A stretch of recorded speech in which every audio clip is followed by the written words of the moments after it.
Assalamualaikum warahmatullahi wabarakatuh. Alhamdulillah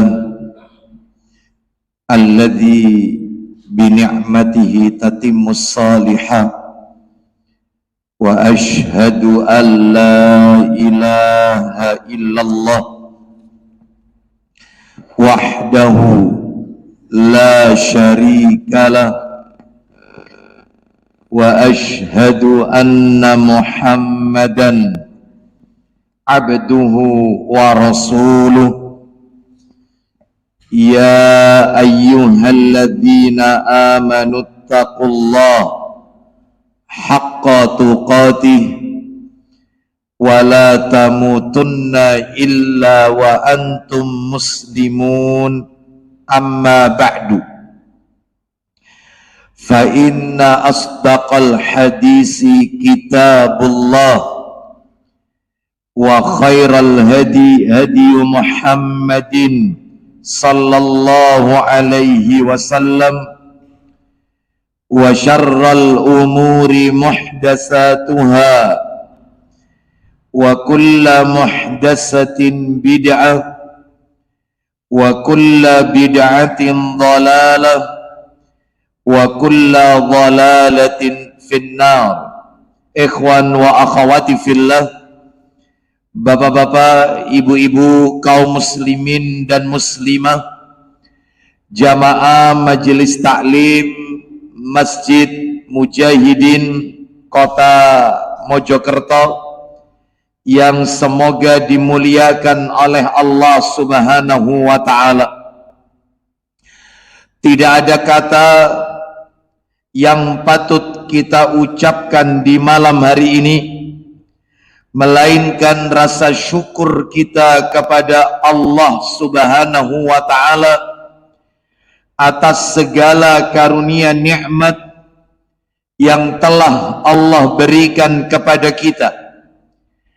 Di antara kenikmatan-kenikmatan tersebut yang kita rasakan pada malam hari ini adalah nikmat diberikannya kita kesehatan, kemudahan dan kesempatan untuk melaksanakan amalan-amalan ketaatan kepada Allah Subhanahu wa ta'ala. Diawali dengan salat maghrib berjamaah, dilanjutkan dengan talabul ilmi, menuntut ilmu, dan berakhir dengan melaksanakan salat isya yang dilakukan secara berjamaah pula. Semoga rangkaian amal ibadah yang kita lakukan pada malam hari ini tercatat di sisi Allah sebagai pemberat timbangan amal kebajikan kita kelak di yaumil qiyamah. Dan tentunya lebih dari itu, Bapak Ibu sekalian, kita juga berdoa kepada Allah Subhanahu wa ta'ala, semoga kita yang ada di majelis ini termasuk orang-orang yang Nabi bicarakan dalam hadis beliau sallallahu alaihi wasallam yang diriwayatkan oleh Imam Muslim, di mana Nabi sallallahu alaihi wasallam bersabda, ala adullukum ala ma yamhullahu bihil khataya wa yarfa'u bihid darajat.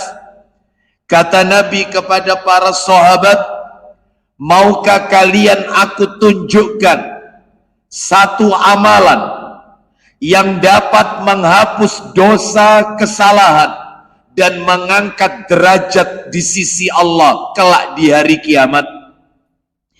Maka para sahabat menjawab, qalu, mereka menjawab, bala ya Rasulullah, tentu kami mau wahai Rasulullah.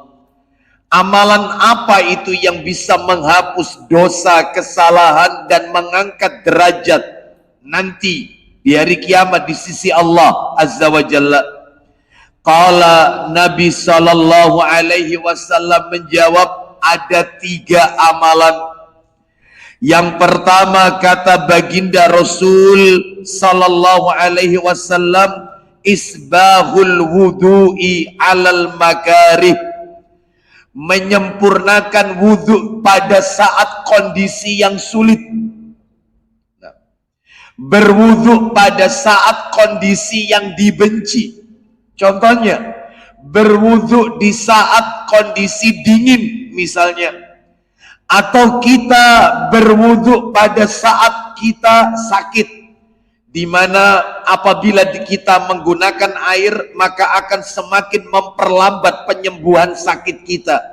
Namun kita tidak memilih tayamum. Sebenarnya tayamum dibenarkan, tetapi tetap memilih wudhu dengan air, maka ini termasuk berwudhu pada kondisi yang sulit.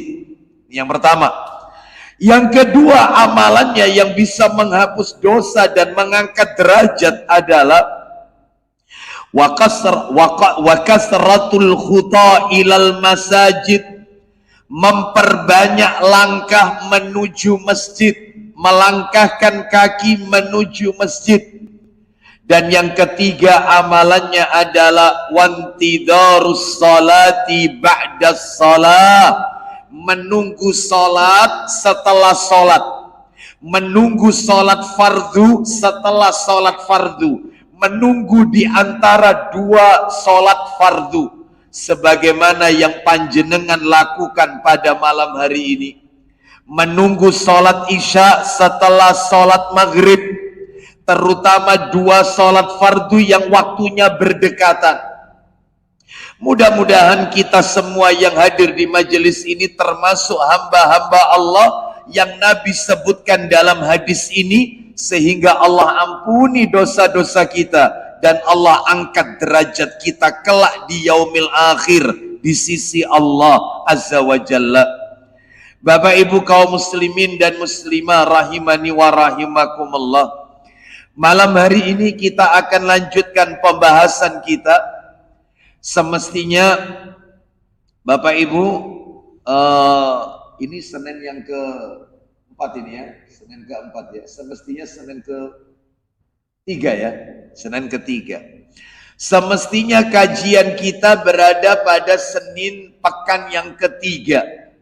Tapi karena satu dan lain hal, kami uzur pada Senin ketiga pekan yang lalu, dan kami sampaikan jazakumullah khairan kepada segenap takmir Masjid Mujahidin yang telah mengalokasikan waktu kepada kami sehingga dirubah pada Senin keempat malam hari ini. Adapun untuk berikutnya insya Allah kita berada pada jadwal yang semula, yaitu Senin pekan ketiga. Materi kita adalah kitab yang ditulis oleh Syekh Abdul Malik Al-Qasim hafizahullah ta'ala, kitab yang berjudul Sunanu Qallal Amalu Biha, yang diterjemahkan dalam bahasa Indonesia sunnah-sunnah yang jarang diamalkan, sunnah-sunnah Nabi yang sudah mulai ditinggalkan oleh umatnya. Menurut catatan saya, terakhir kita masih berbicara sunnah yang jarang ditinggalkan seputar ziarah kubur. Maka dari materi ziarah kubur ini, agar tertata dengan baik, materinya kami bagi menjadi 5 poin, 5 hal. Yang pertama, makna ziarah kubur. Saya tidak perlu ulang karena ini sudah saya jelaskan, kita lewati. Yang kedua, tipe manusia dalam berziarah kubur. Maka sudah kami sebutkan pada kajian sebelumnya, ada 3 golongan manusia terkait dengan ziarah kubur.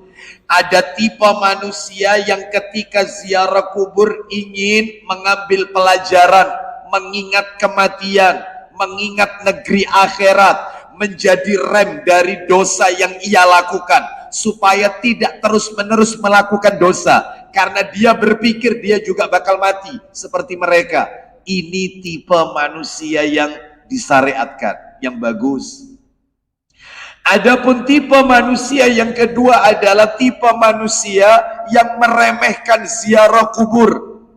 Seakan-akan mereka tidak mengenal kuburan kecuali kalau ada karib kerabat atau tetangga atau kaum muslimin yang wafat baru tahu kuburan. Kalau tidak ada yang wafat, maka dia nggak pernah ziarah kubur. Sikap meremehkan. Ini tidak baik. Yang ketiga, naudzubillah, sikap atau tipe golongan yang ketiga ini adalah orang yang berlebih-lebihan dalam berziarah kubur, mondar-mandir ke kuburan, melakukan berbagai macam ritual-ritual ibadah di kuburan, sampai pada tingkat mengkultuskan kuburan.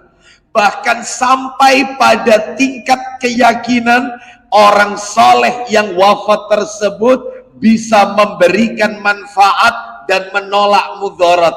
Maka tipe inilah syirik, menyekutukan Allah, ngalap berkah kepada kuburan orang soleh yang telah wafat. Syirik, dan syiriknya bukan syirkul asghar tapi syirkul akbar, syirik besar, Bapak Ibu sekalian.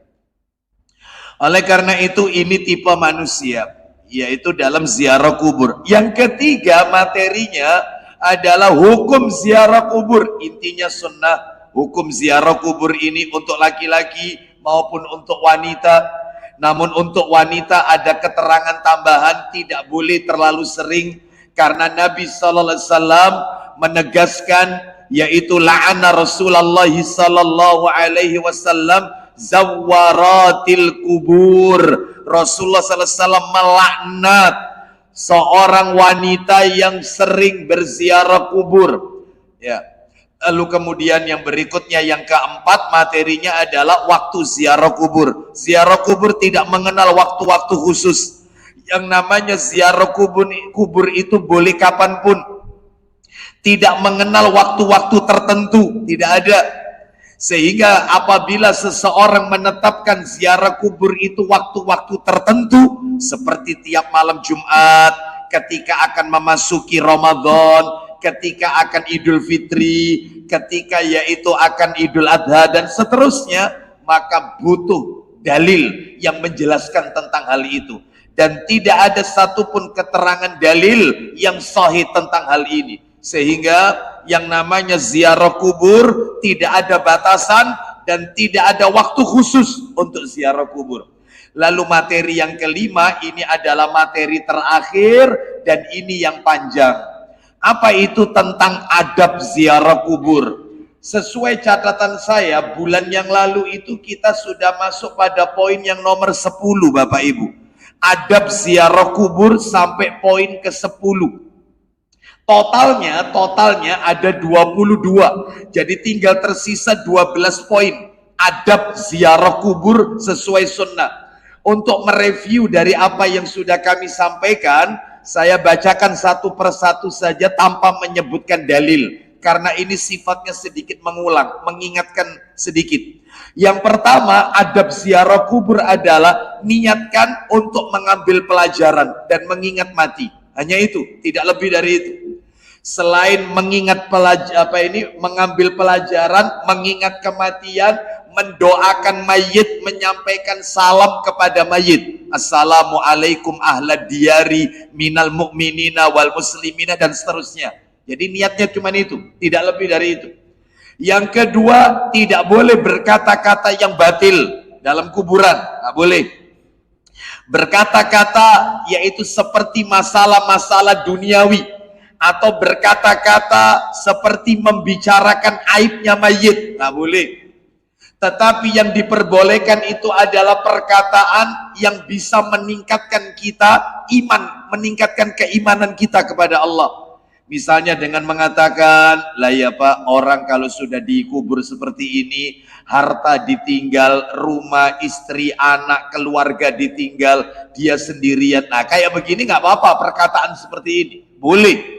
Ya, termasuk juga membicarakan kebaikannya mayit. Orang ini orang Masya Allah Pak, rajin di Masjid Mujahidin, Saya tahu betul, apalagi kalau Ramadan itu sering mengirimkan buka puasa untuk jamaah mujahidin. Orang baik orang ini.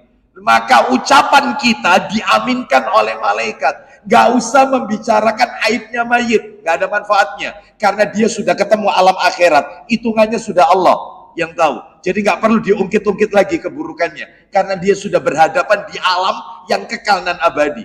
Sudah ada perhitungannya nanti. Jadi ucapkan aja yang baik-baik untuk si mayit. Yang ketiga, haram hukumnya ngalap berkah kepada penghuni kubur. Haram. Yang keempat, ucapkan salam jika sudah mendekati kuburan. Ucapkan salam. Assalamualaikum ahlad diyari minal mu'minina wal muslimina wa inna insyaallahu bikum lahikun. Ya. Lalu kemudian setelah itu nomor 5, memintakan ampun untuk penghuni kubur seperti ucapan nas'alullahu lana walakumul afiyah Allahumma gfir lahum warhamhum wa'afihim wa'fu anhum wa akrim nuzulahum wa wasi' madkhalahum waksilhum bil ma'i wasalji wal barad, dan seterusnya. Ya, panjang itu doanya. Yang keenam, menghadap kiblat dan mengangkat tangan saat berdoa. Jadi tidak boleh ketika berdoa mendoakan mayit ngadep kuburan, nggak boleh, harus tahu arah kiblatnya. Jadi kalau nyampaikan salam menghadap kuburan, menghadap jenazah, misal nih ya, misal ini, mohon maaf ini, misalnya kuburan itu ada di depan saya, maka saya nyampaikan salam, itu menghadap kubur. Begitu saya mendoakan mereka, Allahumma gfir lahum warhamhum, itu nggak boleh ngadep kuburan, karena kiblat di belakang saya, maka harus saya berdoa yaitu menghadap kiblat sambil mengangkat tangan, boleh. Karena Nabi SAW ketika di pemakaman Baqi mendoakan jenazah Baqi yang dikubur di Baqi, kota Madinah, beliau mengangkat kedua tangannya. Baik, yang ketujuh, Bapak Ibu sekalian, jangan menginjak berjalan di atas kubur, nggak boleh injak kuburan, nggak boleh. Bahkan Nabi sampai mengatakan, yaitu seseorang berjalan di atas api, bara api, sampai membakar kulitnya, atau mungkin kakinya itu dijahit dengan sandalnya, sandalnya dimasukkan jarum, nembus ke kakinya, dijahit lagi ke bawah, jahit lagi ke atas, itu masih lebih baik daripada ngincak-ngincak kuburan. Nggak boleh, haram, dosa besar, hati-hati. Terus yang ke-8, jangan duduk atau bersandar di atas kubur, tidak boleh. Sampai-sampai Nabi mengatakan, waktu itu kita sudah bahas ini dalilnya ya, orang yang duduk di atas bara api sampai gosong kulitnya, itu jauh lebih baik daripada dia duduk di atas kuburan. Yang ke-9, jangan memakai sandal di sekitar kubur. Masuk kuburan, jangan memakai sandal atau sepatu, kecuali kalau kuburannya tidak terawat, sehingga dikhawatirkan kaki kita akan terkena mudarat seperti pecahan kaca atau paku dan seterusnya. Tetapi kalau tuh kuburannya terawat dengan baik, maka nggak boleh, yaitu pakai sandal, pakai sepatu, harus dilepas. Itu. Yang ke-10, jangan buang hajat atau kencing di kuburan. Ini nggak boleh, dilarang. Lah terakhir sampai di sini. Sekarang kita masuk yang ke-11. Lanjutannya ini malam hari ini. 11. Sekalian saya tunjukkan dalil-dalilnya. Ini lanjutannya malam hari ini. Tidak boleh ngobrol masalah duniawi di kuburan. Ini hampir mirip dengan yang nomor 2 ya. Tetapi ini ada penjelasan khusus. Tidak boleh ngobrol masalah duniawi di dalam kuburan. Tidak boleh. Mana dalilnya? Dalilnya Bapak Ibu sekalian, rahimani wa rahimakumullah, yaitu Abu Dawud. Ini kitabnya nggak saya bawa, saya bacakan aja. Nabi Sallallahu Alaihi Wasallam mengajarkan dalam riwayat Abu Dawud, dalam kitab Sunan Abu Dawud, nomor hadisnya 4753. Ya. Nabi mengajarkan ketika kita berada di kubur, menunggu jenazah untuk ditutup kuburnya, ya. Apa kata Nabi? Ista'idzu billahi min adzabil qabr. Mohonkanlah ampunan kepada Allah dari azab kubur. Mintakan ampunan, mintakan perlindungan saudaramu ini kepada Allah dari azab kubur. Jadi kita kalau di sana nggak usah ngobrol, Ya kecuali kalau obrolannya itu adalah untuk mengingatkan akhirat, ini boleh. Atau mendoakan, misalnya yaitu mendoakan Allahumma gfir lahu kalau yang meninggal lagi. Kalau yang meninggal perempuan, Allahumma gfir laha warhamha wa'afiha wa'fu anha. Sekalipun itu kita baca secara sir. Terus doakan. Jangan berkata-kata masalah duniawi. Lah ini tidak. Ziarah kubur atau mengantarkan jenazah ke pekuburan sambil menunggu tukang gali kuburnya selesai menggali, itu yang diobrolkan. Lah kok dalam kubur ngobrol masalah sambu? Ada apa, ngapain? Ya. Ngapain? Ya, bahas masalah sambu. Biarkan aja sudah. Ya, seperti itu. Jadi nggak perlu bahas masalah-masalah yang viral di layar kaca kita atau di media sosial. Nggak usah, nggak ada manfaatnya. Ya. Lebih baik membicarakan hal-hal yang baik atau membicarakan kebaikannya mayit jenazah. Coba dibuka Sahih Muslimnya nomor 866 866 dibuka 866 Sahih Muslim, nomor aslinya 919, nomor aslinya 919, nomor aslinya. Kita dengarkan ini dari Ummu Salamah radhiyallahu anha. Silakan. Dia berkata, Rasulullah sallallahu alaihi wasallam bersabda, "Idza hadartumul marida awil mayyita faqulu khairan fa innal malaikata yu'amminuna ala ma taqulun." Silakan. Dari Ummu Salamah radhiyallahu anha, katanya Rasulullah sallallahu alaihi wasallam bersabda, apa isi sabdanya? Silakan. Apabila kamu menengok orang sakit atau orang sakit atau orang meninggal, orang yang wafat, maka ucapkanlah ucapan doa yang baik. Kenapa diucapkan yang baik-baik, kebaikannya mayit? Kenapa? Karena malaikat mengaminkan ucapan kamu itu. Malaikat itu ngaminkan ucapan kita. Makanya kalau takziah nggak usah, yaitu terutama ibu-ibu. Mohon maaf ini sebelumnya. Ketika takziah mesti yang ditanyakan, ya opo kok iso mati ku, ya opo. Nggak usah. Orang ini tambah sedih. Orang takziah itu untuk menghibur. Nggak usah tanya berapa hari. Sakitnya itu berapa hari, terus di rumah sakit mana, nggak usah. Kita itu datang tujuannya untuk menghibur sama memberikan makanan supaya dia nggak kepikiran untuk yaitu makannya dan seterusnya, karena dia dirundung kesedihan. Apalagi yang meninggal itu orang yang dia cintai, jadi nggak usah tanya. Ya, apalagi ada yang sedikit agak baper lagi, mengatakan, kemarin itu ketemu saya lo, kemarin itu berarti pada waktu ketemu itu mayit ya lo. Bayangkan, heran saya, sehingga orang ini nggak sembuh-sembuh. Nanti ketemu ini, ketemu orang satu, tanya, kapan bu meninggalnya, jam berapa, sakitnya apa, cerita, nangis lagi. Orang ini keluar, datang orang satu, ya apa kok bisa meninggal itu, cerita lagi, nangis lagi. Nah kelar-kelar. Makanya saya sarankan yang kena musibah itu direkam aja di tip. Suami saya meninggal jam sekian, sakitnya ini. Kalau orang datang tanya, iki lho rumah di Wisel. Jangan tanya, kita ini takziah tujuannya menghibur, bukan membuat dia bertambah sedih. Tuh, karena ucapan baik kita itu diaminkan oleh malaikat. Sampai di situ aja Mas. Kita lanjutkan sekarang yang nomor 12. Tidak boleh mengkhususkan kuburan tertentu. Nah ini agak sedikit panjang dikit ini. Bapak Ibu sekalian rahimani wa rahimakumullah. Tidak boleh mengkhususkan kuburan tertentu ketika ziarah. Nggak boleh. Mana dalilnya? Dalilnya bisa kita lihat di dalam hadis Abu Dawud. Saya bacakan aja. Hadis Abu Dawud. Nomornya 2042. 2042. Abu Dawud ya. Ini kitabnya nggak saya bawa. Abu Dawud 2042. Saya bacakan. Begini Bapak Ibu. An Abi Hurairah radhiyallahu an qala. Qala Rasulullah sallallahu alaihi wasallam. dari sahabat Abu Hurairah, semoga Allah meridhoinya, dia berkata, Rasulullah sallallahu alaihi wasallam bersabda, la taj'alu qabri aidan. Nabi masih hidup sudah mengatakan demikian. Saya ulang ya, pendek hadis Nabi. Nabi bersabda, la taj'alu qabri aidan.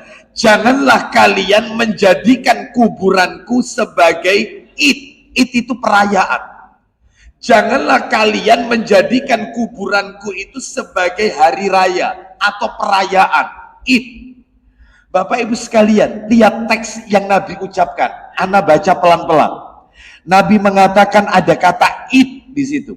La taj'alu qabri idan. Idan. Jangan kalian jadikan kuburanku ini sebagai id, hari raya, perayaan. Nggak boleh. Kenapa? Karena di dalam Islam yang namanya id, hari raya, itu ada dua. Idul Fitri, Idul Adha. Bukan ini maksud saya. Yang namanya di dalam Islam, id itu ada dua. Definisi id, perayaan, itu ada dua. Yang pertama, ada yang namanya yaitu id zamaniyah. Id zamaniyah. Yang kedua, id makaniyah. Apa itu id zamaniyah? Id zamaniyah itu adalah merayakan waktu, zaman, merayakan waktu. Contohnya Ustadz, Idul Fitri, Idul Adha itu masuk id zamaniyah. Id zamaniyah, merayakan Idul Fitri tanggal 1 Syawal, Idul Adha 10 Zulhijjah, itu hari Jumat, itu termasuk id zamaniyah, hari rayanya orang Islam. Id zamaniyah, merame-ramekan waktu, ya. Contohnya lagi banyak sekali, ya. Adapun Bapak Ibu, maaf ini, nah ini, mohon maaf, ya, mohon maaf. Berapa kali saya minta maafin, ya. Saya nggak diundang lagi nggak apa-apa, ya. Adapun merayakan waktu yang tidak ada tuntunannya banyak. Id zamaniyah meramaikan waktu yang tidak ada tuntunannya. Contoh, merayakan ulang tahun kematian, haul. Nggak boleh, nggak ada tuntunannya. Merayakan ulang tahun kelahiran, tiap tanggal lahirnya di ulang tahun nih, dirame-ramekan, undang-undang orang. Ulang tahun perkawinan perak, ulang tahun perkawinan emas. Semuanya ini bid'ah dan tasyabbuh dengan orang-orang kafir. Man tasyabbaha biqaumin fahuwa minhum. Barang siapa yang menyerupai suatu kaum, maka dia sama dengan kaum tersebut. Nah, ada yang namanya merayakan hari itu ya cuman Idul Fitri, Idul Adha sama hari Jumat. Harinya dirame-ramekan. Lihat hari Jumat, banyak semua orang ke masjid. Idul Fitri, baju pada baru, ke tanah lapang semua. Idul Adha, boleh meramaikan waktu. Namanya id zamaniyah, boleh. Adapun ulang tahun perkawinan, ulang tahun organisasi, sama. Termasuk juga diantaranya adalah merayakan akhir tahun, gitu ya. Tanggal 31 Desember, merayakan awal tahun 1 Januari, termasuk nuzulul Quran. Nggak ada tuntunannya. Ya, kalau sudah nuzul Quran dirame-ramekan, nggak ada tuntunannya. Isra Mi'raj, nggak ada tuntunannya, nggak ada, tidak ada. Islam tidak mengenal itu, Bapak Ibu sekalian. Ini id zamaniyah. Adapun yang kedua, id makaniyah, meramaikan tempat. Tempat itu dirame-ramekan. Memang di dalam Islam ada Ustadz yang tempat itu diramaikan, ada banyak. Contohnya apa? Misalnya Mekah. Semua orang pergi ke Mekah kalau pergi umroh atau haji. Mekah diramaikan. Contohnya tawaf. Tawaf itu di mengelilingi Ka'bah. Boleh. Contohnya sa'i di tempat Safa Marwah. Itu juga diramaikan. Contoh lagi di Arafah. Semua orang wukufnya di Arafah. Makanya wukuf kalau tidak di Arafah, tidak sah hajinya. Wong Nabi pernah mengatakan dalam hadis riwayat Tirmidzi, al-hajju Arafah. Haji itu intinya adalah Arafah. Arafah dirame-ramekan. Lihat kalau musim haji di Arafah, jutaan manusia memakai pakaian berwarna putih, dirame-ramekan tempat itu. Ada lagi yaitu misalnya lempar jumrah di Mina, lempar jumrah, tempat jamarot itu diramaikan. Jumratul ula, jumratul aqobah, jumratul ula, jumratul wusta, jumratul aqobah, rame, full. tak apa-apa. Adapun meramaikan tempat, itmakaniyah, yang tidak ada tuntunannya adalah meramaikan gua. Ngapain pergi ke gua? Ngapain? Gak ada tuntunannya. Biasanya gua apa yang dikunjungi? Maharani. Oh, Lamongan ya? No, itu nggak ada. Ngapain? Pergi ke gua. Terus kemudian diantarin lagi mengunjungi kuburan pada hari-hari tertentu. Termasuk ini, mengunjungi tempat yang dianggap keramat. Ya, terutama di sana ada petilasan-petilasan. Ya, sebagaimana yaitu kalau di negeri kita ini ada di mana itu ya? Ada Padepokan Jambe Limo dan Padepokan Jambe Pintu. Ya, di situ. Itu tempat petilasan, termasuk di Gunung Kawi. Ya, mereka meramaikan tempat di sebuah pohon namanya pohon Dewan Daru. Mereka menunggu di situ, ya, untuk mendapatkan rontokannya daun. Itu karena kalau dapat rontokannya katanya akan kaya dan seterusnya. Banyak, termasuk juga yaitu meramaikan tempat yang katanya mendatangkan barokah. Karena ini semua termasuk perbuatannya orang-orang musyrik, Bapak Ibu sekalian. Oleh karena itu, kalau mau meramaikan tempat, maka lihatlah apa yang diajarkan oleh Rasulullah SAW. Masjid, ini boleh, masjid. Ya, meramaikan tempat, ya kajian, kemudian sholat, dirame-ramekan, boleh. Adapun selain yang disyariatkan, maka ini hukumnya dilarang, Bapak Ibu sekalian. Jadi it itu ada berapa tadi? It itu ada dua. Ada it apa saja? It apa saja? It zamaniyah dan yang kedua it makaniyah. It zamaniyah itu apa artinya? Meramaikan waktu atau hari. Contohnya apa meramaikan hari? It zamaniyah, Idul Fitri, Idul Adha, termasuk hari Jumat. Harinya diramaikan. Selain itu nggak boleh. Ulang tahun pernikahan, ulang tahun kelahiran, ya terus apa ini kematian 100 harinya, 40 harinya, 1 tahunnya, terus ke hallnya. Nah ini nggak ada ini, nggak ada, nggak ada. Makanya jangan ngundang saya lagi, nggak usah. Ya, baik. Terus yang kedua adalah itmakaniyah, meramaikan tempat. Contoh meramaikan tempat Mekah, Madinah, tawaf, yaitu di apa ini sekitar Ka'bah, sa'i di Safa Marwah, lempar jumroh di Mina, Musdalifah, Arafah, itu tempat-tempat yang memang harus diramaikan. Nabi tunjukkan tempat itu. Seperti itu. Baik, termasuk rame-rame sholat di belakangnya makom Ibrahim. Nabi tunjukkan makom Ibrahim itu di mana, sholat di situ 2 rakaat setelah tawaf. Yang seperti ini boleh, Bapak Ibu. Tetapi selain itu semua nggak boleh. Tadi sudah contoh-contohnya saya sebutkan. Sekarang kita lanjutkan, yaitu Bapak Ibu sekalian. Sebelum nomor 13, nah ini perhatikan. Adapun riwayat yang menerangkan bahwasanya Fatimah putri Nabi sallallahu alaihi wasallam selalu ziarah kubur ke makam pamannya yaitu Hamzah setiap hari Jumat, sholat di situ dan menangis di kuburannya Hamzah bin Abdul Muthalib radhiyallahu an. Hamzah ini paman Nabi yang wafat ketika perang Uhud. Ini riwayatnya adalah ternyata lemah, Bapak Ibu sekalian, dan itu disebutkan di dalam kitab yang ditulis oleh Syekh Muhammad Nasiruddin Al-Albani rahimahullah. Kitab itu berjudul Ahkamul Janaiz, yang sudah diterjemahkan dalam bahasa Indonesia, Hukum dan Tata Cara Mengurus Jenazah. Halamannya adalah halaman 417. Nah, di sini ketemu 417. Nah, ini yaitu tentang Fatimah selalu mengunjungi kuburannya Hamzah setiap hari Jumat, berziarah, menangis di sana, sholat di sana. Ini semua riwayatnya adalah lemah. Baik. Jadi tidak ada tuntunannya dalam hal ini mengkhususkan kuburan tertentu, gitu ya. Makanya Bapak Ibu sekalian rahimani wa rahimakumullah, Nabi mengatakan 14 abad yang silam, la taj'alu qabri aidan. Jangan kalian menjadikan kuburanku sebagai id perayaan. Makanya orang kalau pergi ke Madinah, tolong niatnya ditata. Anda ke Madinah itu dalam rangka apa? Saya ke Madinah itu Ustadz untuk ziarah ke Masjid Nabawi. Boleh. Berkunjung, ziarah itu kan artinya berkunjung. Ziarah berkunjung ke Masjid Nabawi, ingin sholat di sana, boleh.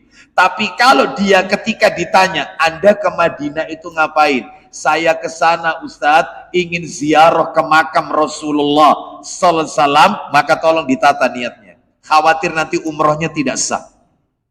Ya. Bapak Ibu sekalian, makanya dalam hal ini ketika orang itu begitu masuk Masjid Nabawi, sholat dulu 2 rakaat. Lalu kemudian kalau di situ ditegakkan sholat 5 waktu, sholat bersama imam. Setelah itu nanti pulangnya melewati kuburan Nabi, kita sampaikan salam dan doa, salam dan sholawat, misalnya ucapan assalamu alaika ayyuhan nabiyyu wa rahmatullahi wa barakatuh. Lalu bacaan sholawat Allahumma sholli ala Muhammad, sekedar itu ya. Dan di sana petugasnya ketat, makanya kalau ada orang melewati kubur Nabi terus mengangkat tangan berdoa menghadap kubur Nabi, marah, nggak boleh, mamnu, haram, suruh berbalik ke kiblat, haram, nggak boleh berdoa menghadap kuburan, suruh menghadap ke kiblat, haram, nggak boleh, dijaga ketat. Terus kemudian berlama-lama di sana, nggak boleh ya, lewat terus, lewat. Gak boleh dijadikan perayaan, karena Nabi yang bilang seperti itu ya. Bapak Ibu sekalian rahimani wa rahimakumullah, jangan kau jadikan kuburanku sebagai id, hari raya. Apalagi kalau umrohnya Bapak Ibu, umroh di bulan Rabiul Awal, full, yang namanya Masjid Nabawi full ya, penuh. Apalagi di kubur Nabi, padat betul, sehingga ya luar biasa petugas di sana untuk mengarahkan jamaah. Selalu kemudian disuruh keluar ya, karena memang mereka meyakini Nabi itu wafat pada tanggal 12 Rabiul Awal. Sedangkan kalau kita lihat dalam sejarah, Nabi wafat tidak pada tanggal 12 Rabiul Awal, tetapi 9 Rabiul Awal. Baik, kita lanjutkan Bapak Ibu sekalian. Yang nomor 13, tidak melakukan niyaha. Nah, niyaha, apa itu niyaha? Meratapi mayit dengan menangis histeris, nggak boleh, sampai teriak-teriak, sampai memukul-mukul badannya karena dia kehilangan orang yang dia cintai, ya, sampai mengoyak-ngoyak jenazah, ya, itu. Terus kemudian dia teriak, ya, dengan keras, ya, teriakannya. Baik, ini namanya niyaha, meratapi mayit. Mana dalilnya? Ayo dibuka Sahih Muslimnya. Nomor hadisnya 883, Muslim 883. Silakan. Dari Abu Malik Al-Asy'ari radhiyallahu anha, katanya, ya, Nabi Shallallahu alaihi wasallam bersabda, saya lanjutkan ya. Arba'un fi ummati min amril jahiliyati la yatrukunahunna. Silakan. Ada 4 macam kebiasaan jahiliyah terdapat di kalangan umatku, ya, yang belum ditinggalkan mereka. Ada 4 kebiasaan jahiliyah yang terletak pada umatku dan belum ditinggalkan oleh mereka. Berdasarkan hadis ini Bapak Ibu, berarti jahiliyah itu dibagi 2. Ingat-ingat ya, jahiliyah itu berarti ada 2. Ada yang namanya jahiliyah mutlaqah, ada yang nomor 2 jahiliyah muqayyadah. Apa itu jahiliyah mutlaqah? Masa kebodohan, masa kesesatan yang menimpa seluruh dunia sebelum Rasul diutus. Rasul belum diutus. Semua permukaan bumi ini penuh dengan kegelapan, kesesatan, ya, kebodohan sebelum Rasul diutus. Itu namanya jahiliyah mutlaqah. Adapun setelah Rasul diutus, Al-Quran sudah diturunkan, Rasul diutus oleh Allah, maka sudah tidak ada lagi yang namanya jahiliyah mutlaqah. Ada. Namun yang ada adalah jahiliyah muqayyadah. Apa itu jahiliyah muqayyadah? Masa kebodohan, masa kesesatan yang menimpa pada sebagian orang, sebagian individu, sebagian kelompok, tidak semua orang.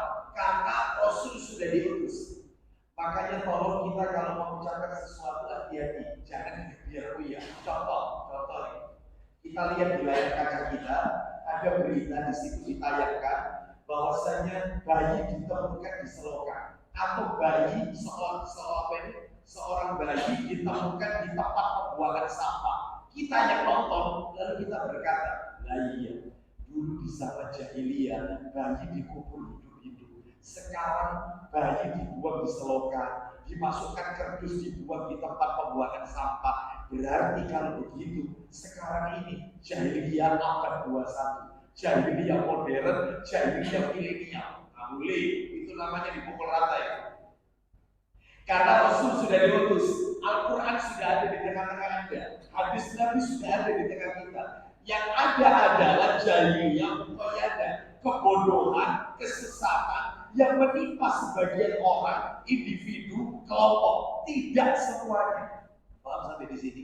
Itu namanya muqayyadah. Nah, yang dibaca sama masnya tadi adalah ada 4 perbuatan jahiliyah yang menimpa pada umatku dan belum ditinggalkan. Berarti yang dimaksud di sini jahiliyah apa ya? Muqayyadah, karena Rasul sudah diutus. Ternyata ada sebagian umat Rasulullah yang punya pikiran ya jahiliyah.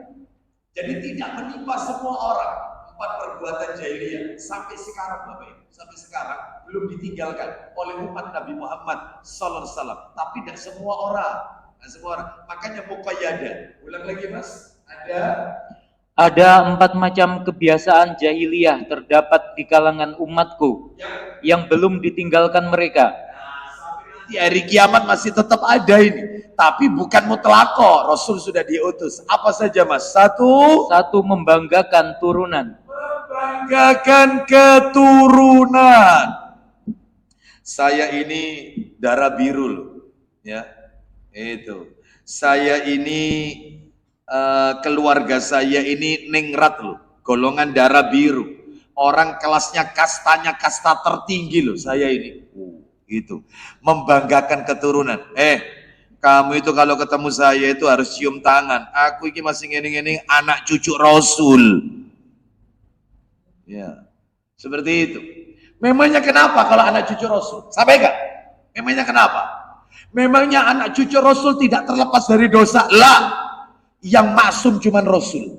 Terhindar dari dosa dan maksiat. Selama Anda bukan Nabi dan Rasul, maka yang namanya sekalipun anak cucu Rasul tidak terhindar dari yang namanya dosa dan maksiat. Anda juga manusia dan Anda tidak maksum. Selesai. Memangnya kenapa? Ya Bapak Ibu sekalian rahimani wa rahimakumullah. Oleh karena itu jangan bangga dengan garis keturunan, bangga dengan nasab, bangga dengan keturunan. Ya. Maka ini nomor 1 ini. Saya ini darah biru, saya ini keraton loh, keturunan keraton. Ya Allah. Semua manusia yang paling mulia di sisi Allah adalah orang yang bertakwa, ya. Orang yang bertakwa kepada Allah Subhanahu wa taala, bukan orang Arab, bukan orang India, bukan orang keturunan darah biru, bukan anak cucu, bukan. Yang bertakwa. Inna akramakum indallahi atqakum. Lanjut teruskan. Nomor 2, apa lagi itu?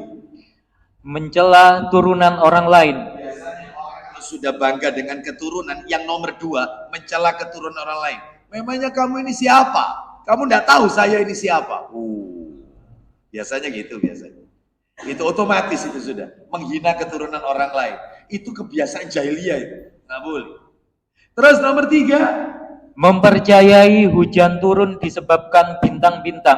Mempercayai hujan turun disebabkan bintang-bintang. Ramalan-ramalan. Dia tidak katakan hujan turun itu karena rahmatnya Allah. Tetapi dia katakan hujan turun itu karena ramalan-ramalan cuaca. Maka nggak boleh, ini kebiasaan jahiliyah. Maka kita yang sudah ngaji kalau hujan, alhamdulillah rahmatnya Allah turun. Ya.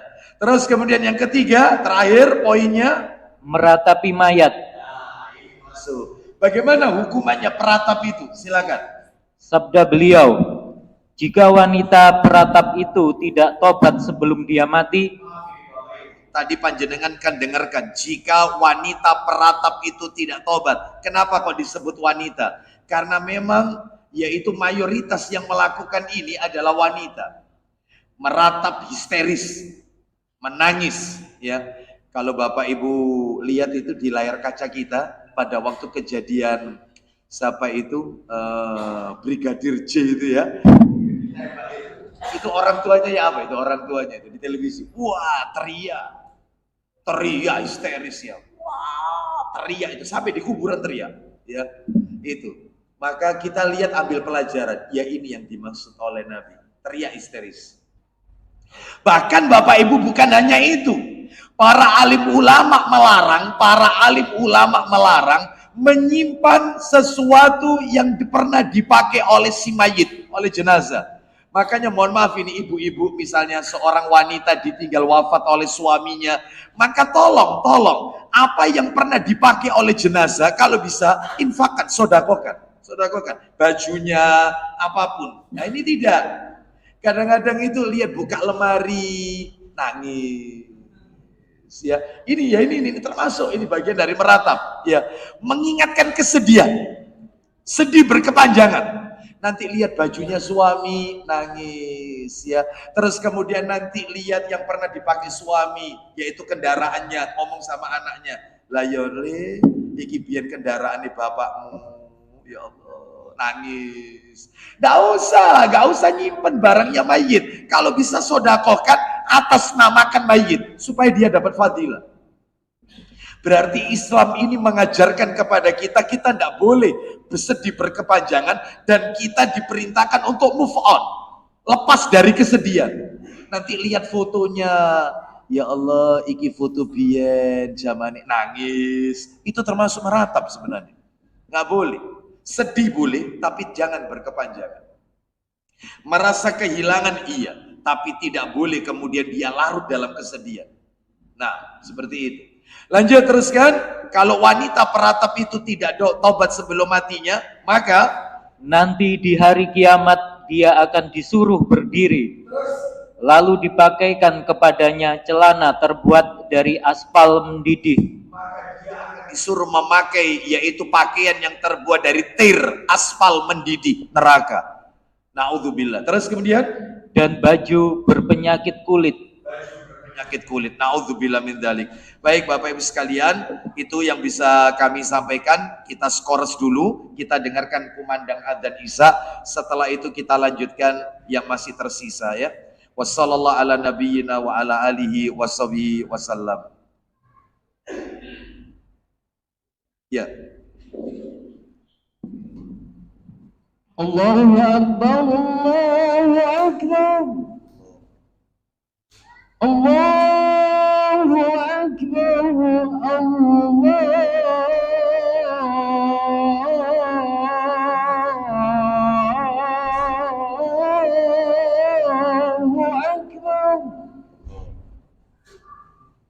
Asyhadu an la ilaha illallah. Asyhadu an la ilaha illallah.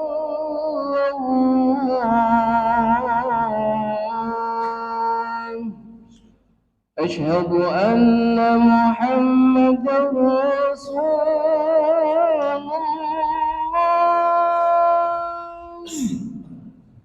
Asyhadu anna Muhammadar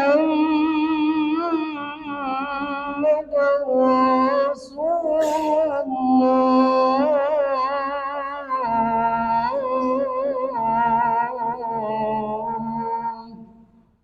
Hayya 'alas salah, hayya 'alas salah.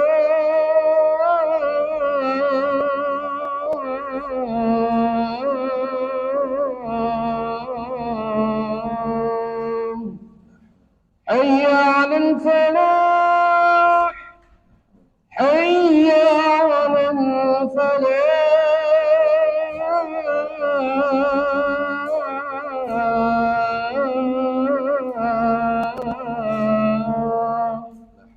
الله أكبر، الله لا إله إلا الله.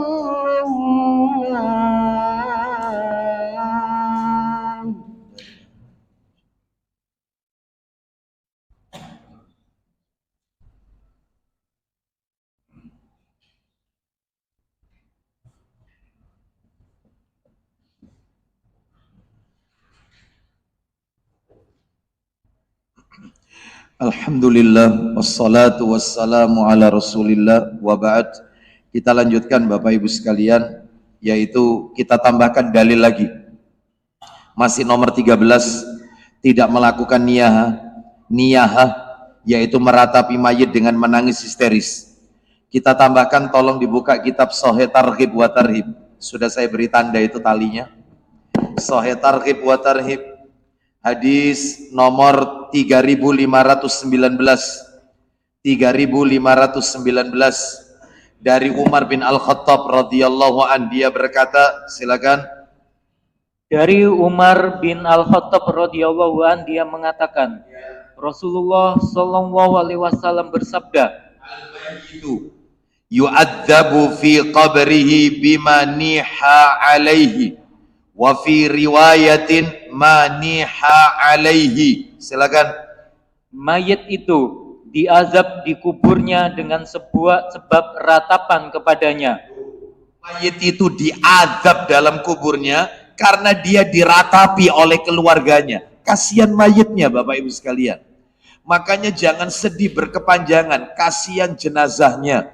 Karena dia akan diazab oleh Allah karena dia diratapi. Kecuali jika orang tuanya itu semasa hidupnya telah mengajarkan kepada anaknya.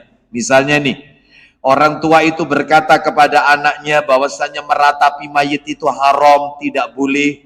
Nanti kalau bapak ibu meninggal, tolong jangan diratapi. Ya, ikhlaskan saja. Ternyata ketika orang tuanya wafat, anaknya tetap meratapinya, maka mayit ini terbebas dari azab. Tetapi kalau itu tidak pernah diajarkan kepada keluarganya, dia tidak pernah berwasiat atau tidak pernah mengajarkan, bahaya, kasihan si mayit ini jenazahnya. Dia tersiksa dalam kuburnya karena diratapi.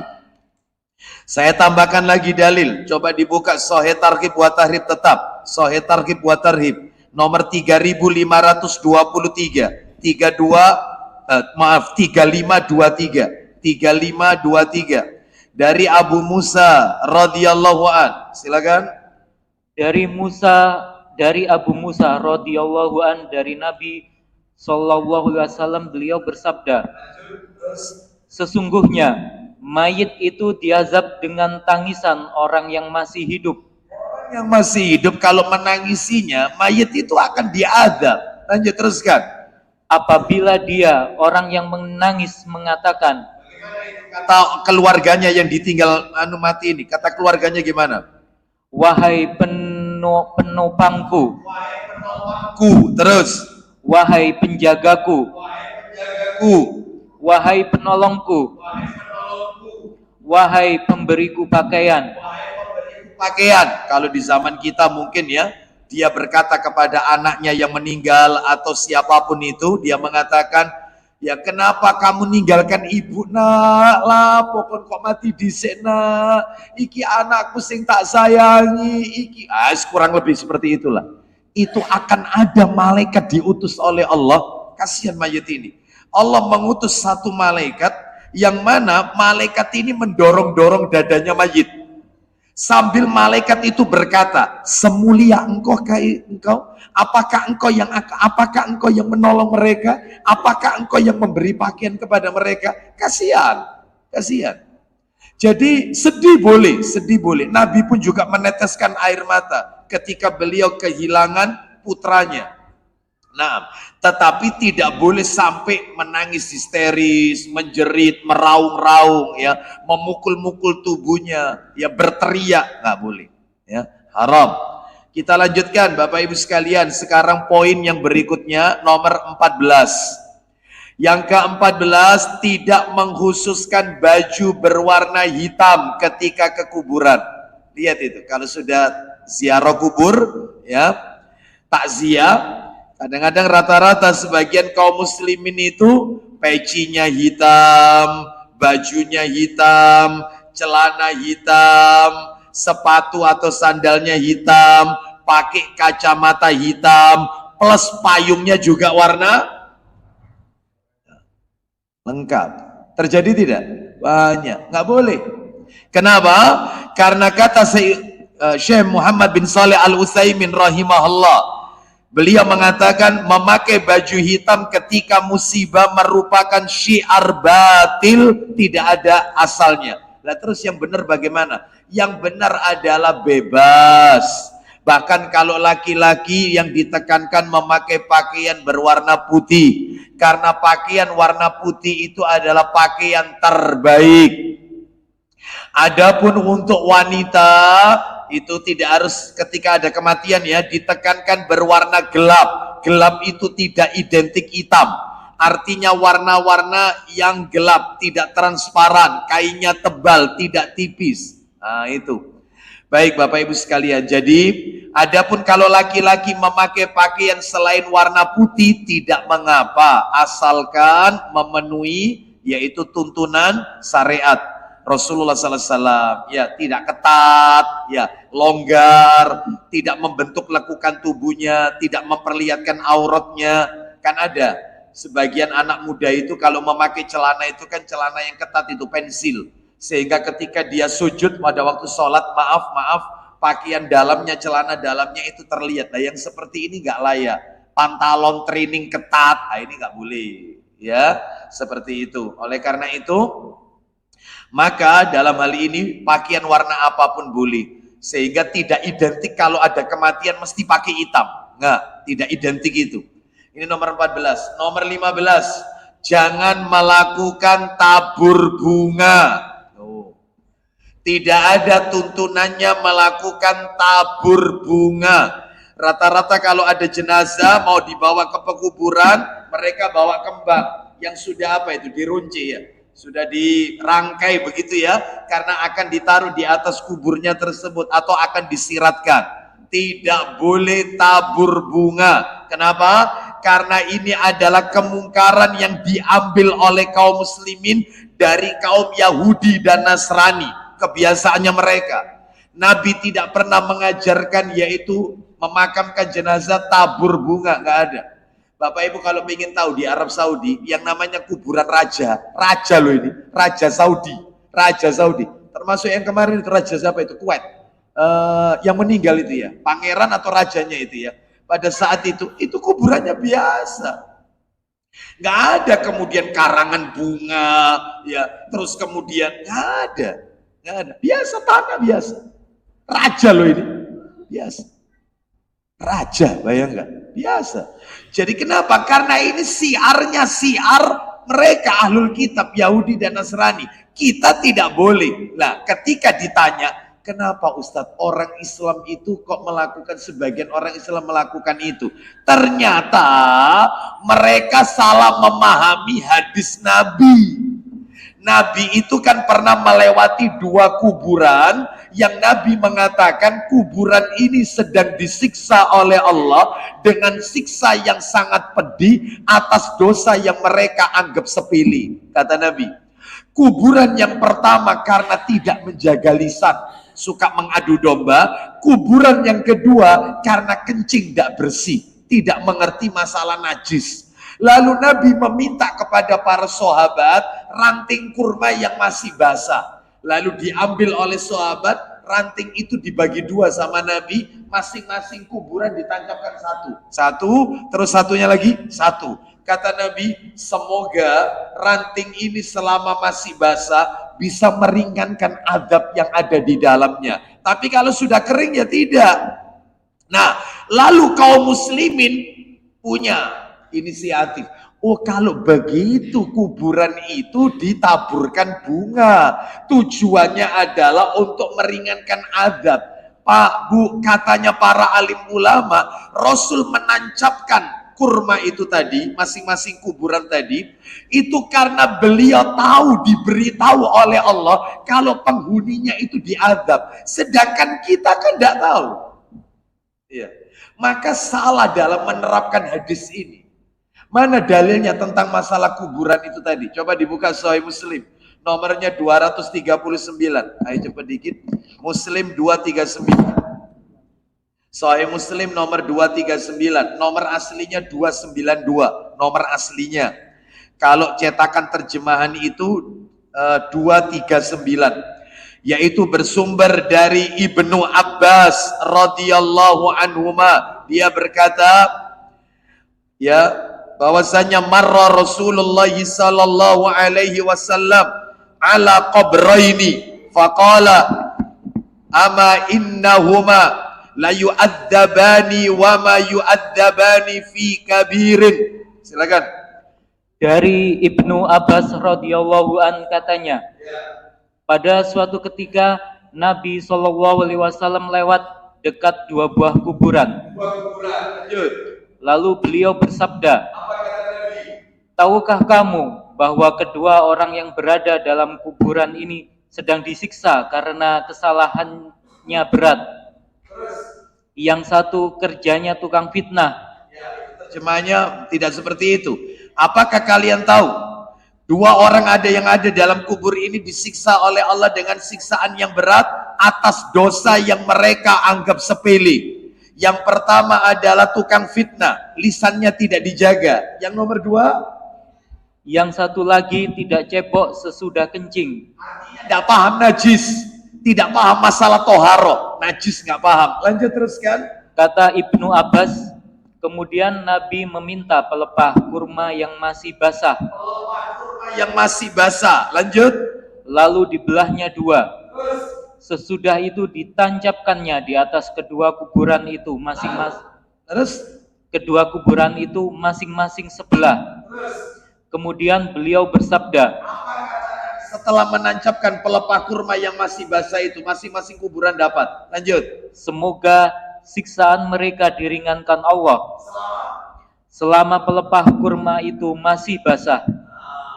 Itu Nabi mengetahui apa yang terjadi di dalam kubur, diberitahu oleh Allah. Tidak mungkin Nabi itu berbicara masalah gaib, kan kubur ini gaib, kecuali semuanya itu adalah dari Allah Azza wa Jalla. Wa ma yantiqu anil hawa in huwa illa wahyu yuha. Tidaklah yang Nabi ucapkan itu berdasarkan hawa nafsunya, tetapi yang Nabi ucapkan itu adalah wahyu yang Allah wahyukan. Berarti dalam hal ini mereka salah memahami hadis ini. Jadi tuntunannya mulai zaman Nabi nggak ada yang namanya tabur bunga, apalagi karangan bunga. Maaf, ini termasuk pemborosan. Dan Bapak Ibu kan tahu yang namanya boros itu temannya siapa? Innal mubadzirina, sesungguhnya pemboros itu adalah saudaranya saudara syaitan. Loh, karangan bunga itu mahal loh. Mahal itu tulisannya, ya turut berduka cita. Siapa? Sampai saya pernah bilang, karena saya punya teman, ayahnya meninggal dan ayahnya ini orang yang punya nama lah. Ternyata banyak yang ngirim bunga dari perusahaan ini, dari teman-temannya, banyak sekali. Mulai dari halaman depan sampai masuk ke rumahnya itu full. Saya bilang, ada yang ngirim lagi. Itu pakai mobil pickup ngirim lagi. Mas, sebentar mas, mau tanya. Kira-kira mas ini kalau tak kumpulkan semua nanti setelah itu tak jual ke sampean, uangnya tak sodakokan, tak atas namakan mayit, bisa apa enggak? Ya enggak bisa pak. Lo berarti semuanya masuk sampah. Iya sampah. Masuk sampah. Pemborosan ini. Ya. Oleh karena itu maka tidak dibenarkan yang seperti ini Bapak Ibu. Mendingan yaitu kalau dia ingin membantu berikan kepada sohibul musibah, orang yang kena musibah agar bisa meringankan bebannya. Nah, seperti itu. Atau sodakokan atas namakan si mayit. Nah itu boleh. Baik, kita lanjutkan sekarang yang nomor 16. Jangan mengadakan ceramah di kuburan kecuali saat menguburkan mayit saja. Saya pernah melihat itu setelah mayit itu ditutup dengan tanah, setelah itu prosesi acara. Jadi sambutan dari mewakili keluarga, sambutan dari perusahaan. Karena yang meninggal ini kerja di sebuah perusahaan, sambutan dari perusahaan, sambutan dari RT setempat, RT RW. Terus kemudian, Banyak, nggak boleh. Ini yang dibutuhkan mayit ini bukan ceramah, bukan sambutan. Mayit ini butuh doa, kata Nabi. Nggak usah banyak-banyak ceramahnya, butuh doa. Bapak Ibu sekalian, oleh karena itu Nabi SAW mengajarkan kepada kita yang tadi, ista'idzu billahi min adzabil qabr. Mohonkanlah ampun kepada Allah untuk saudaramu ini dari azab kubur. Kalau cuma sekedar singkat ya, singkat padat mudah dipahami, nggak apa-apa. Saya mewakili keluarga mengucapkan jazakumullah khairan kepada saudara-saudara yang mau mengantarkan ayah saya, yaitu pada sampai ke makamnya ini, merawatnya, dan saya mewakili keluarga minta maaf apabila semasa hidup dan apabila ada hutang piutang maka segera hubungi kami keluarganya. Demikian, selesai gitu aja. Kalau ada seorang ustadz mengingatkan pelajaran, apa pelajaran kematian, sekedarnya saja, singkat padat, tidak kemudian prosesi ya. Apalagi menambah hal-hal yang menambah kesedihan, misalnya dalam ceramahnya di kuburan sampai dikasih tenda ada mic-nya lagi, sound systemnya. Lalu kemudian disampaikan, jenazah ini semasa hidupnya adalah teman dekat saya. Lama sekali, kurang lebih 20 tahun bersama saya. Semasa cerita ngapain? Mayit ini butuh doa, enggak butuh ceramahmu. Ya, maka tolong diingatkan. Singkat aja, Pak, singkat aja. Itu. Meskipun ada seorang ustadz, itu saya pernah, saya tidak sebut nama ustadznya, yaitu dia diminta. Awalnya menyuruh saya, enggak, jangan, yang lain aja. Yang lain aja. Akhirnya ada seorang ustadz, Ustadz Fadl. Ya, ceramah, assalamualaikum, ya, dan seterusnya. Itu banyak yang hadir, ya. Lalu kemudian ceramah sudah. Lama, tak lihat 7 menit lebih, 10 menit lebih. Iki suwe-suwe kultum, iki suwe-suwe ceramah, ya. Tak jawab. Waktunya, Ustaz. Ya, diteruskan lagi, mumpung pakai dalil ini, wah suwe, ya, lama ini. Kalau buka dalil itu lama, cerita tentang kematian. Sakarun tak bilang di masjid ayo, Ustaz. Di masjid ayo, Ustaz. Iya, nggak usah panjang-panjang, doa saja, doakan. Ya, baik, kita lanjutkan, yaitu yang ke-17, diperbolehkan, ya, diperbolehkan ziarah ke kuburan non muslim. Boleh, boleh, dengan syarat, tapi dengan syarat, ada syaratnya ini, tapi ya, ada syaratnya. Kuburan non muslim boleh, ada syaratnya. Apa itu syaratnya? 1, hanya diniatkan mengambil pelajaran dan mengingat kematian, hanya itu niatnya. Ya, terus kemudian syarat yang kedua, tidak boleh mendoakan kebaikan ampunan kepada jenazah itu, nggak boleh, nggak boleh. Terus yang ketiga terakhir syaratnya, kalau ke kuburan non muslim, syaratnya adalah, yaitu tolong perhatikan hadis Nabi ini, hadis Nabi yang diriwayatkan oleh Al-Baihaqi, begini bunyinya, haitsuma mararta biqabri kafirin fabashshirhu binnar. Tatkala engkau melewati kuburannya orang kafir, kata Nabi, kalau kau melewati kuburannya orang kafir, maka kabarkan kepada mereka tentang siksa neraka. Kabarkan kepada mereka. Ya, mungkin kita kalau melewati kuburan orang kafir, sampaikan. Mungkin cukup dalam hati boleh atau di lisan. Selamat. Kalian akan berhadapan dengan, yaitu siksa Allah Azza wa Jalla. Ucapkan, berikan kabar gembira dengan siksa neraka. Nabi loh yang menyuruh, engkau melewati pekuburan orang kafir, kabarkan dengan adanya siksa neraka. Bapak Ibu sekalian, mana dalilnya? Ayo dibuka Sahih Muslim, dibuka nomor 924. Sahih Muslim 924. Dibuka Muslim 924. Ayo sebentar lagi kita akhiri ya. Itu.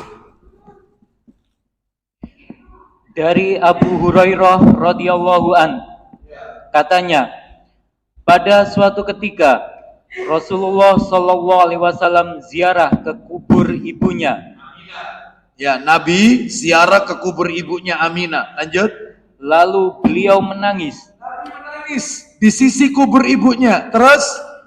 Maka menangis pula lah orang sekelilingnya. Sekitarnya Nabi, para sahabat juga ikut nangis, tapi bukan meratap. Lanjut teruskan. Kemudian beliau bersabda, sela-sela beliau menangis, apa kata Nabi? Aku mohon izin kepada Tuhanku untuk memintakan ampun bagi ibuku. Minta izin kepada Allah supaya aku mau bisa mendoakan ampunan untuk ibuku, yaitu Aminah. Ternyata Tetapi tidak diperkenankannya. Allah, Nabi mau memintakan ampun untuk ibunya, ditolak sama Allah. Nggak boleh. Kenapa?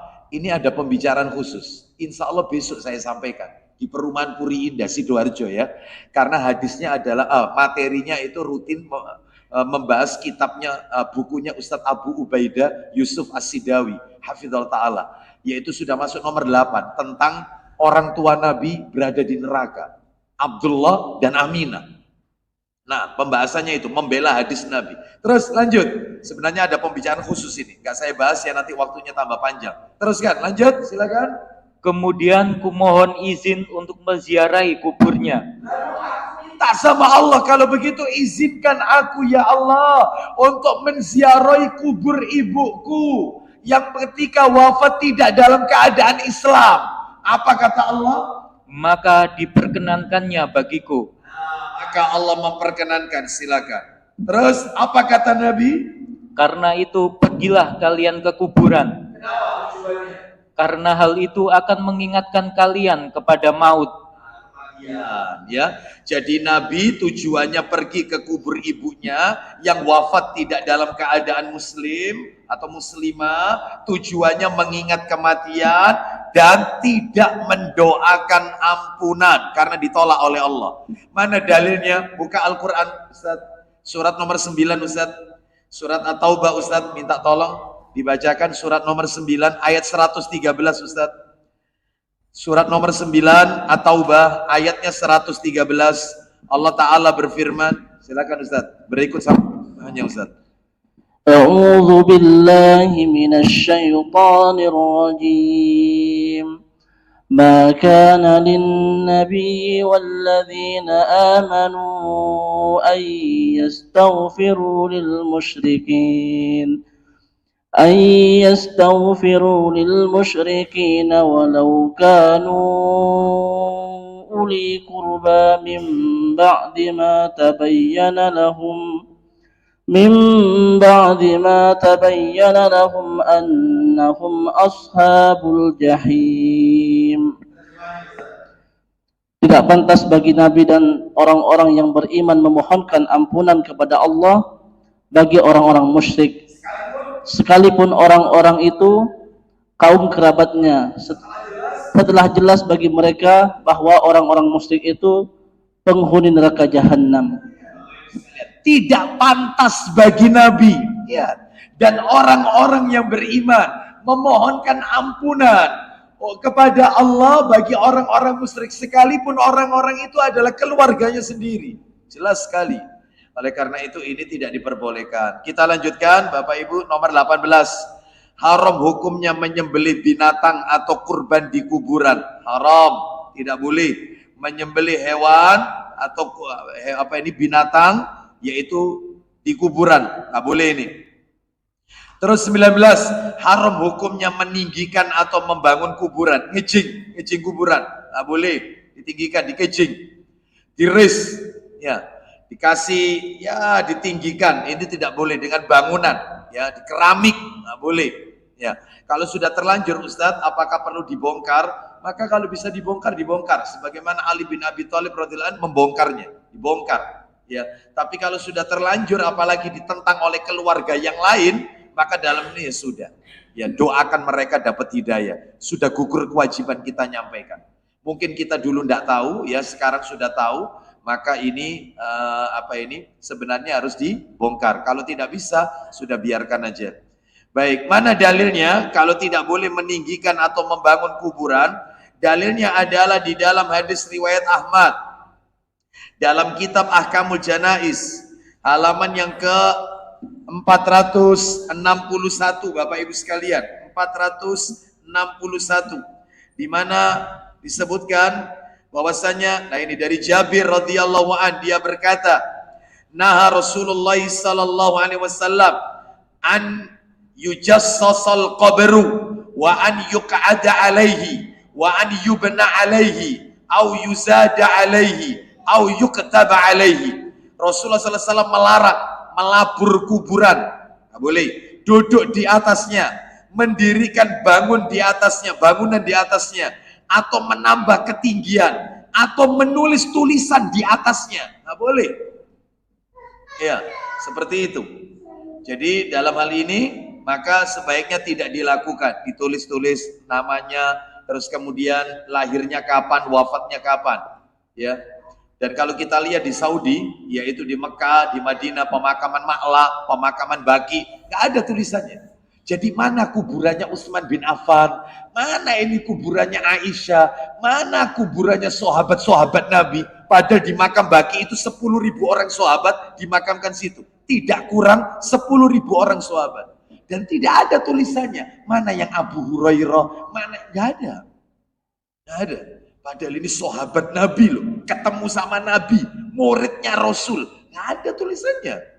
Kenapa? Karena menghindari orang untuk mengkultuskan kuburan. Makanya kita itu kalau ziarah kubur nggak perlu masuk kuburan. Kenapa orang itu kok masuk kuburan? Ya gara-gara tulisan ini. Namanya siapa? Jadi cukup kita itu di luar pagar kuburan. Kalau ada saudara kita yang dimakamkan di sana, kan doanya umum. Doanya ziarah kan umum, bukan doa berjenazah. Allahumma gfir lahum warhamhum wa'afihim. Loh, semuanya didoakan, termasuk keluarga kita yang ada di kubur tersebut. Jadi sebenarnya nggak perlu ditulis-tulis, ya, seperti itu. Baik. Lah kalau misalnya ini patok Ustadz, nggak apa-apa, boleh, ya. Kalau bisa cuma cukup satu aja. Kalau enggak, ya 2, ya, seperti itu nggak apa-apa. Baik, kita lanjutkan. Berikutnya yaitu yang ke berapa ini? 20. Haram hukumnya menjadikan kuburan sebagai sarana ibadah. Nggak boleh baca Quran di kuburan, ya, sholat di kuburan, terus iktikaf di kuburan, zikir di pinggir kubur orang soleh. Nggak boleh. Kuburan bukan sebagai tempat ibadah, bukan. Ibadah itu di masjid, bukan di kuburannya. Mana dalilnya? Dalilnya silakan dibuka Sahih Muslim, cepat dikit. Nomornya 481. Sebentar lagi kita akhiri ya, tinggal 2 poin aja kok. Kita tuntaskan. Harapannya bulan depan sudah ganti materi gitu ya. Silakan, ayo. 481 ya. Dari Aisyah radhiyallahu anha katanya, Ummu Habibah dan Ummu Salamah menceritakan kepada Rasulullah SAW. Apa itu ceritanya? Ummu Habibah dan Ummu Salamah radhiyallahu anhuma, 2 istri Nabi ini. Lanjutkan, perihal apa? Perihal gereja Nasrani yang pernah dilihatnya di Habsyah. Ethiopia. Terus di mana? Di mana di dalamnya banyak terdapat patung. Gambar-gambar. Jadi gereja Nasrani yang dilihatnya di Ethiopia, Habasyah, itu di dalamnya banyak terdapat gambar-gambar. Maka apa kata Rasulullah? Silakan. Maka bersabda Rasulullah SAW, Inna ulaika idza kana fihimur rajul as-salih famata banau ala qabrihi masjidan wasawwaru fihi tilka suwar. Silakan. kebiasaan mereka apabila orang-orang soleh mereka meninggal dunia. Nasrani itu kalau ada orang-orang soleh yang meninggal, di kalangan mereka orang baik yang meninggal, maka lalu mereka buatkan masjid. Orang Nasrani kalau ada orang meninggal, orang soleh, lalu dibuatkan masjid, terus mayatnya ditaruh di situ. Lah ini nggak boleh. Ya terjadi di negeri kita Bapak Ibu sekalian.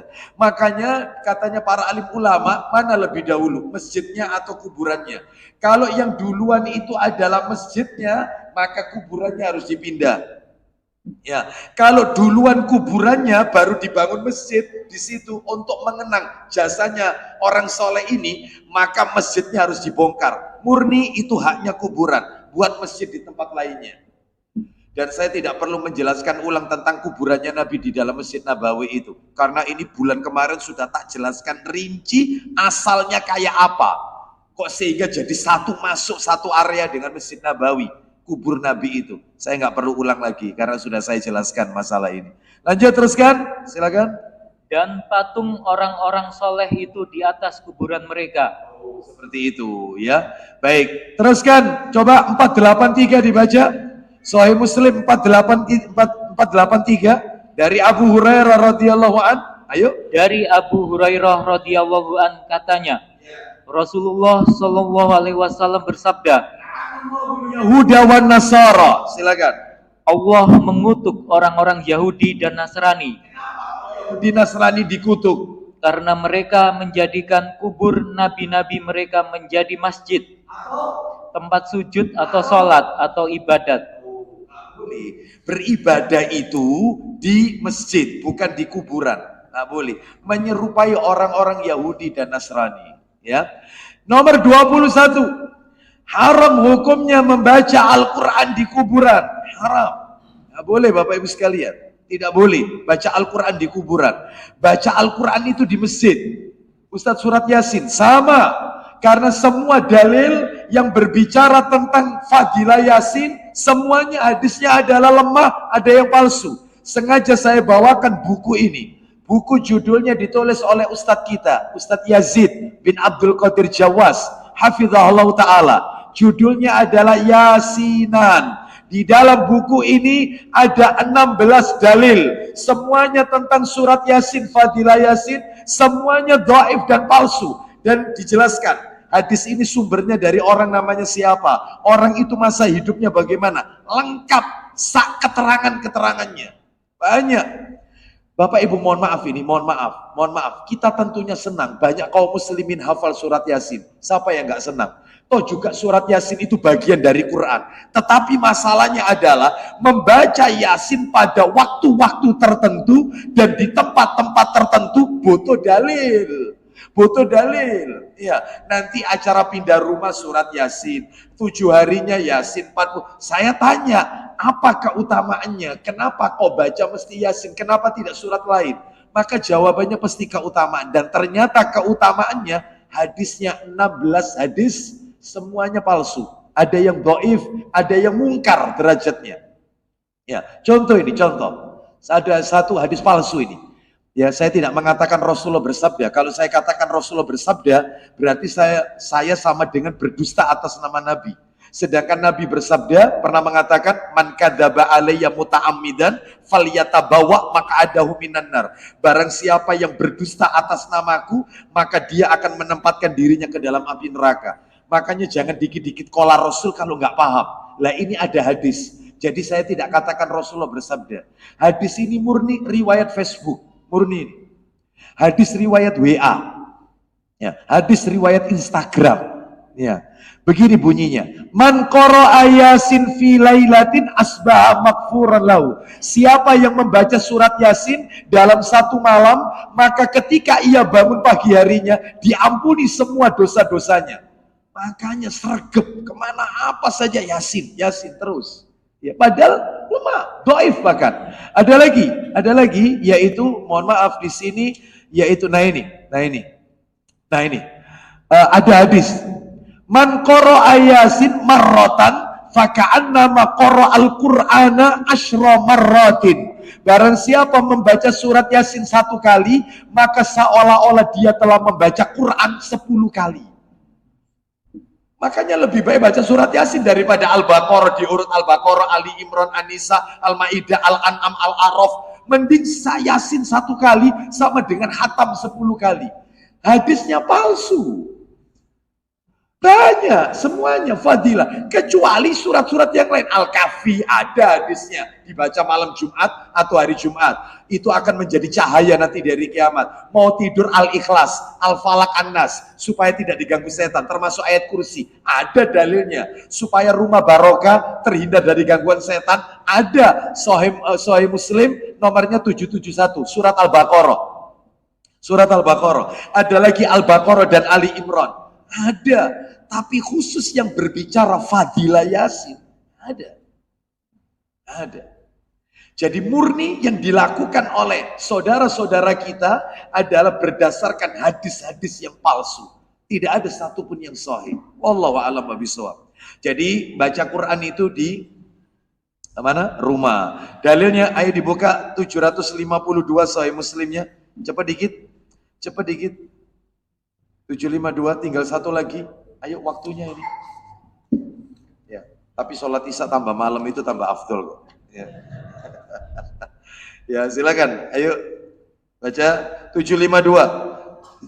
Nabi bersabda, la taj'alu buyutakum maqabir, inna syaitana yanfiru minal baiti ladzi tuqra'u fihi suratul Baqarah. Silakan. Dari Abu Hurairah radhiyallahu anha katanya, Rasulullah shallallahu alaihi wasallam bersabda, jangan kamu jadikan rumahmu menjadi kuburan. Jangan jadikan rumahmu seperti kuburan. Kuburan itu identik sepi, menyeramkan, gelap. Rumahmu jangan seperti kuburan. Solusinya Mas, lanjutkan. Sesungguhnya setan lari dari rumah yang dibaca di dalamnya surat Al-Baqarah. Ya, setan itu lari dari rumah yang penghuni rumah itu baca Al-Baqarah. Berarti Al-Quran itu dibaca di rumah, bukan di kuburan. Terus supaya rumah tidak kayak kuburan, baca surat Al-Baqarah. Nah, seperti itu. Sebab ada sebagian kaum muslimin supaya rumahnya barokah, ayat kursi itu kan surat Al-Baqarah ya, ayat 255 ditempelkan di dinding. Saya tanya, Al-Quran itu fungsinya untuk dibaca atau dipajang? Dibaca. Setan nggak mau masuk ke dalam rumah kalau penghuninya baca, bukan memajang Al-Quran. Ini penyalahgunaan fungsi majang Al-Quran. Plus Al-Quran dijadikan nada dering api. Apalagi Al-Quran belum kelar, misalnya nada deringnya itu panggilannya Qul huwallahu. Halo, iya, belum selesai ahadnya. Berarti tidak punya adab. Apalagi misalnya kalau di mobil, murattal Al-Quran. Misalnya alif lam mim dzalikal kitabul la raiba fi. Halo, ya, dimatikan. Loh sebentar, lah hudalil mutaqinya. Makanya ketika mau sampai satu ayat dulu, ada adabnya Bapak Ibu sekalian. Ya, seperti itu. Belum lagi ketika murattal di ini, ulama mengatakan murattal di mobil misalnya ya, ternyata sonnya mobil ada di bawah kaki, dekat gas. Nggak boleh ini, kecuali kalau sonnya ada di atas. Nggak boleh menempatkan Al-Quran, ini Quran terus ini HP ditaruh atas. Nggak boleh. Ada etikanya Bapak Ibu sekalian. Membawa Al-Quran, begitu juga. Ada etikanya Bapak Ibu. Kecuali kalau itu aplikasi Quran di HP. Lain soal, ini bukan Quran, aplikasi yang ada di HP. Ini kalau mushaf nggak boleh. Itu ya. Jadi dalam hal ini ada ketentuannya Bapak Ibu sekalian ya. Baik, jadi banyak larangan-larangannya seputar hal ini. Haram hukumnya membaca Quran di kuburan. Nomor 22 terakhir penutup, haram hukumnya ya, nomor 22, haram hukumnya mengadakan wisata religius atau spiritual ke kuburan para wali atau kiai yang ternama. Nggak boleh. Nggak boleh ziarah kubur spiritual ya. Wisata religius nggak boleh. Yang boleh itu adalah ke masjidnya, bukan ke kuburannya. Mana dalilnya? Ayo dibuka terakhir penutup Sahih Muslim 1314 nomornya 1314. 1314.